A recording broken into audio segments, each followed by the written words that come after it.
Well, hey there. Welcome back to Work-Life Harmony.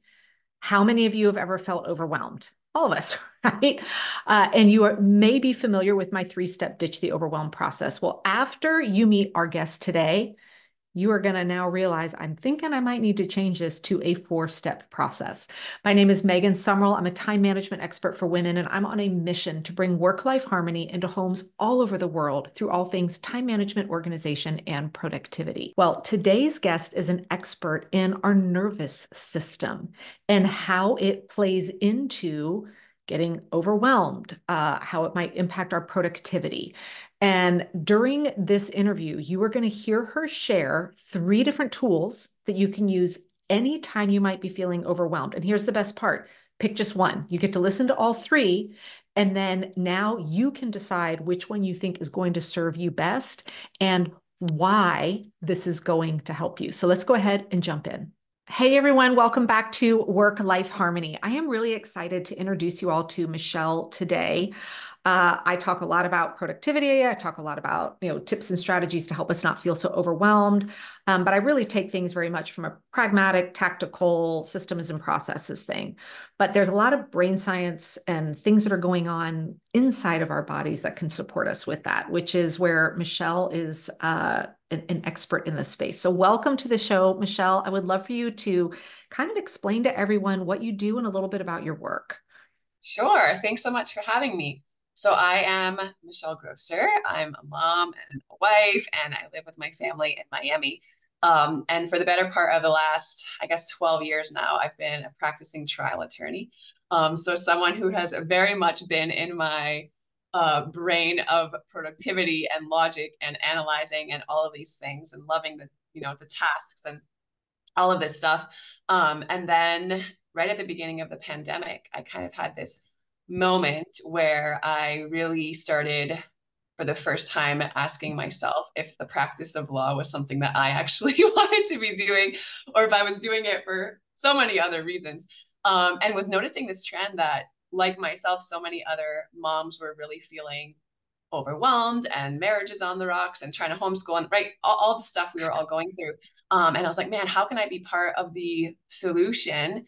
And I had zero experience in any of this space. So I'm like, I'm gonna take a course about how to become a life coach, just so I can kind of get some tools to really help some women. And I went into it thinking it was going to be very much like law school. Like I would just learn some rules and some Right. things I could help women with. Study, thing, execute. Yeah. That's right. And it was a year-long program. And I tell you what, I went into that thing and my whole world was turned upside down. Every single paradigm I held, all the labels that I thought around what was good, bad, strong, weak, productive, unproductive, just really an invitation for me to look at that from a different lens.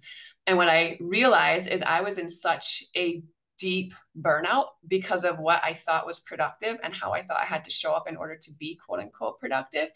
And I had two small kids. And as I started to learn about burnout and all these different ways it was manifesting in my body, physical symptoms, emotional symptoms, the underlying theme was all in our nervous system. So I just got really curious about the nervous system. I spent a whole year studying just the nervous system. And since then, for the past, I guess, 3 or 4 years now, I've been teaching high achieving women how to regulate their nervous systems, really to help them combat anxiety and overwhelm and burnout so they can show up way more powerfully in all of their spaces, actually be more productive in a way that is sustainable, with a regulated nervous system. So that's what I'm teaching. It's what I'm passionate about. And it's what we're going to talk about today. Oh, I love that. And one of the things that really piqued my interest, I mean, I am a huge believer in mindset work. I love seeing that we're talking about this more, especially for women, especially for moms. But I think that in some cases I see the pendulum swinging too far over that. The key to productivity is mindset work, Yeah. and only mindset work. Whereas I think there's a lot of things that come at play. And so I love that you say mindset work is, while it's great, is not always enough to help us with productivity. So what do you mean when you talk about there, and what else do we need to be considering? Yeah, so that's really good. So I think two things are coming to mind. The first thing is that there are three stages or three levels to change. So if we want to see any change in our life, i.e., if it's increased productivity or implementing a new system or whatever it is, any sort of change, there's three things that we've got to do. So the first thing is we have to have an awareness that we desire to change, right? Unless we have an awareness, nothing's going to change. Awareness always precedes choice, right? We can't intervene in a world that we can't see. So that's first. So we know something's not working, we want to change it. And then the second step is we have to gather information on how we want to change. And man, we are so good at that, right? We actually get a We could stay dopamine there hit. forever, I mean, we probably. stay there forever, right? It feels really good. We listen to all the podcasts and we read all the books and we buy all the planners and we do all the things. And so many of us aren't seeing the change because we get stuck in that spot and we don't go to step three, which is that we've got to take action, right? Mm, So that's that the part speaks we to have my to heart. actually implement this stuff. We actually have to get uncomfortable. We actually have to change things up. So I think that's the first part around mindset. We can have the right mindset, i.e., be in step two and understand conceptually all of these things, but we've got to take action. And so often we struggle taking action because of the state of our nervous system. So Mm, we have, when we have a better understanding of how our nervous system functions, it really allows us to understand the role that mindset plays, but then what else is going on in our body. So what's so fascinating, and this has really changed a lot for me, is that when we talk about our nervous system, 80% of the nerves in our body are what we call afferent nerves. That means that 80% of the messaging going on in our system is going from the bottom up. So from our body up to our brain. So if our mm. body, for some reason, is sensing that something is going to be uncomfortable or unfamiliar or unsafe or difficult or whatever, 80% of the messaging being sent up to our brain is no, stop, procrastinate, this is too much, we're going to do this later, or whatever that And because message it's bottom up, it means it's going all the way all through. the way up. Yes. Wow. So if we're only doing mindset work, that leaves that remaining 20% of our nervous system that's top down from our brain down to our body. So that's why if you think even of, I mean, procrastination is a great example of that. You can say all the things, man, I got to get this done today. Get off the couch, Michelle. Stop scrolling, Michelle, or whatever it is. If your body's not on board with that messaging, that's a 4-to-1 tug of war. You're going to lose most of the time. Think Mm. about it even in our somatic cues. If you've ever been like really nervous before having to public And what do you speak, mean by right? somatic? Our body-based cues of what's Okay. going on in our body, right? So a somatic cue that we're feeling uncomfortable might be that our heart starts racing or our palms get sweaty or we notice our voice kind of gets shaky. We can have the mindset to be like, Michelle, you're prepared for this speech. It's going to go great. Nothing's going to happen, right? You've done this 100 times. But if our body is not on board with that, we can say all of those things and that doesn't necessarily calm us right down. Because the thing Right. is that our body doesn't speak a verbal language. So we can have these mindset things and these affirmations and say all of these things, but our body does not understand words. Our body communicates differently. Our body communicates through sound, through movement, through gentle and appropriate touch, through breath. So having tools in our back pocket, we have the mindset work, 20%, it's very important, and having tools to communicate safety to our body brings our Mm. body to regulation. And when you have both of those factors interplaying, right, to send messaging of like, hey, it's go time, we got this. I have access to the parts of my brain that let me think straight and show up and get stuff done. That is powerful. Oh, I love this.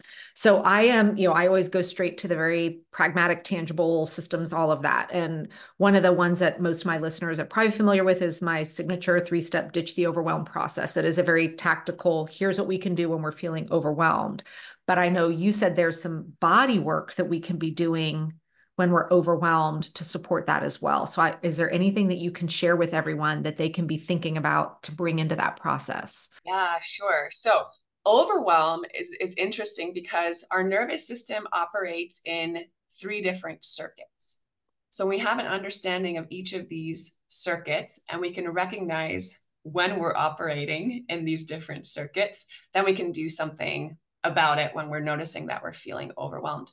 So one of the circuits, if you think about a car and pushing the gas pedal, that's called our sympathetic nervous system, right? That's when we're feeling We're like, really I'm gonna get yeah. yeah. So like anxious, all this anxious energy, or this really like maybe anger or edginess or irritability, but it's like this really activated That's what energy. I default to in Yeah, overwhelm. Yeah. sure. So we feel jittery, right?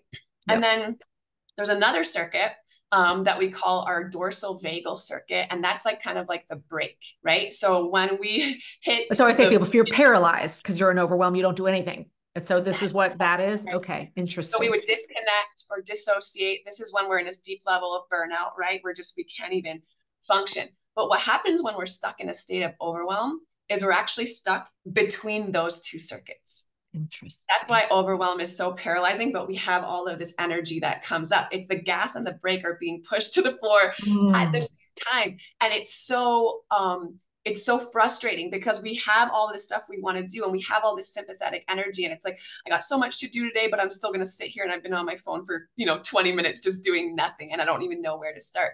So that's an understanding of what overwhelm is doing in our body. So yes, And I having really want like our listeners to even rewind and go back and hear that again, because everyone, women in particular, they always think it's their fault. I'm doing something wrong. What's wrong with me? And I love everything that you shared. Actually, your body is doing 100% what it's designed to do. There's nothing wrong with you on why you can't get going when you're overwhelmed and all of that. And so I think you sharing that is so important because now it's almost like, oh, okay, well, great. I'm normal. My body's doing everything it's supposed to do. So now that we know that, now we can be like, okay, well then let me learn what I can do to help my body That's in those right. places. That's right. It's a biologically appropriate response, right? It Yeah. is. But here's the thing is that the way in which our body was designed to function, I mean, just think about it through evolution, right? Um, I don't know, thousands of years ago, we experience a stressor. So let's say it's like, I don't know, we're running from a tiger or a lion or something, and our body shoots us into that activating energy, into that sympathetic nervous system. We got to hit the gas, and we're going to fight or we're going to run, right? Fight or flight. What happens then is we actually had to do that. We actually Yeah. had Yeah. to Yeah. run, right, to flee our stressor. And then all of a sudden, and eventually, right, the stressor would dissipate, you would escape, you would defeat the lion, whatever it was, you would process it with your family, you would eat a hot meal, you would sleep, and your body would return back to baseline stress level. And that's how a healthy nervous system functions. We experience a stressor, we can respond appropriately to the stressor, it goes away, we come back to baseline stress level. However, now as a working mom in 2024, we're under chronic Yeah. It stress, never right? And stops. it's The not a tigers lion are or a tiger always anymore, there. right? It's the deadlines and the kids and the financial issues and the health issues and all the shoulds and all the expectations that we put on ourselves. So we get into this sympathetic state, but we don't have the tools to come back to baseline stress level to Mhm. signal to our body, hey, you don't have to run from a threat anymore. You're safe. So that's what we want to have tools for when we're in overwhelm is we're just signaling to our body, it's okay to come out of a stress response. You don't have to respond to anything in this moment. You're going to be okay.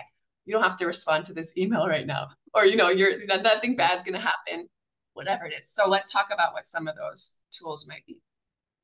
The easiest one that you can use anywhere is really just your breath. We have it everywhere that we go. It's discreet. So really just paying attention, right? Noticing a lot of this stuff, just bringing your awareness to it will be very regulating to your nervous system. How am I breathing? Right? If I'm feeling overwhelmed and my breathing is very shallow and very quick, that's signaling to my system that there's something going on here. There's a threat. But if I can slow my breathing down, if I can breathe from my belly and not from my chest, that signals to my body, hey, there's no threat here.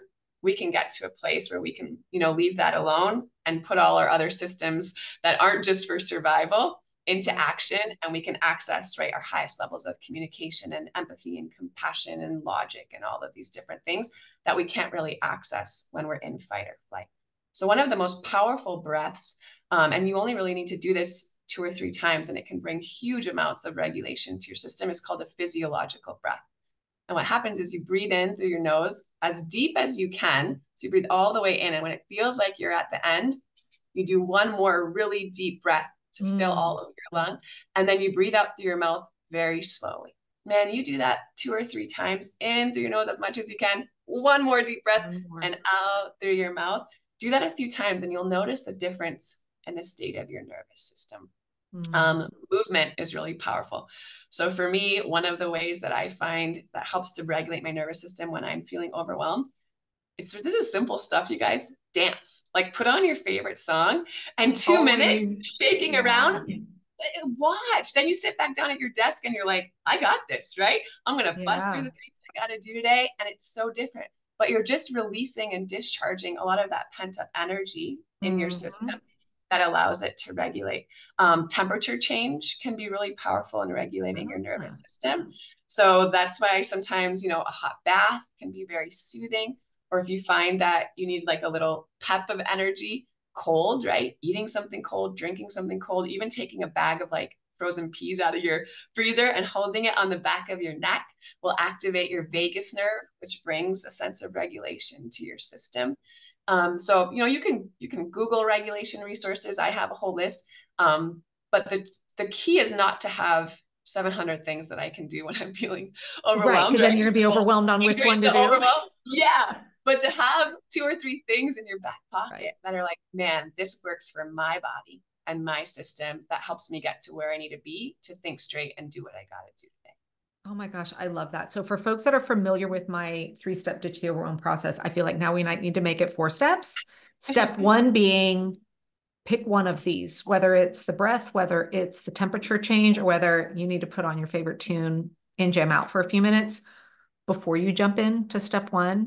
I could see that being a massive game changer for everybody. Oh my gosh, I have learned so much today from you. I can get sucked into the studying of mindset. That I've studied a lot on the brain science behind productivity, but never this connection with our actual nervous system and where that fits in. So for folks that are interested in learning more about this, where would you send them? What are some great, you mentioned you have some resources to help with all of this. Yeah, so I host a podcast called The Calm Mom, and the whole podcast, we just had Megan on the podcast, but the whole podcast is about learning how to regulate your nervous system. So I teach tools twice a week. We're on there, giving you practical tools and handles like we just talked about to help you regulate your nervous system. And then we have a private podcast. It's called Heal Your Burnout. So for those of you that have experienced Mm. burnout or are curious if you're experiencing burnout, you can also find that if you go to the Calm Mom podcast. There's a link in all the show notes to access a 5-part private podcast called Heal Your Burnout. And then you can find me at michellegrosser.com or on Instagram at michellegrosser.coach. Oh, fantastic. We've got all the links in the show notes below there. And I love when I found your podcast, I'm like, just the title alone, The Calm Mom, already, like I just felt like this, like this breath of, okay, like I can be relaxed. We got this. We can do this. So even that alone, I think is enough to help reframe a little bit of how we're navigating day-to-day life. So thank you. And I'm sure none of you listening will be surprised to know that I think my default is going to be putting on a Pink song because she's my favorite and dancing it out a little bit anytime I'm feeling overwhelmed. I love that. Perfect. On brand. Yes, very much. All right. Thanks so much, Michelle. Thanks so much for having me. It was great.